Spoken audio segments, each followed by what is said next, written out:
Přijměte naše pozvání na kouzelná místa přírodního a kulturního dědictví z vašeho kraje. Můžete je navštívit na české straně v mikroregionu Valašsko-Meziříčsko-Kelečsko.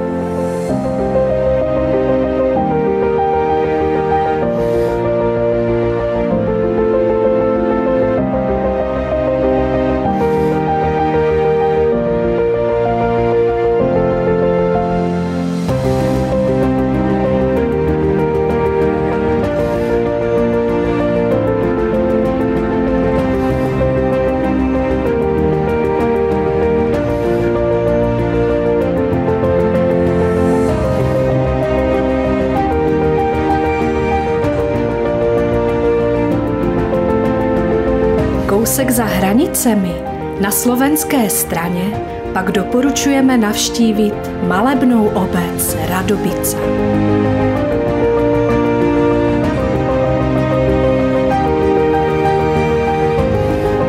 Tak co? Už jste oblečeni? Máte svačinu v batohu a vyrážíte? Těšíme se na vás, vaše hory, lesy a památky z vašeho kraje.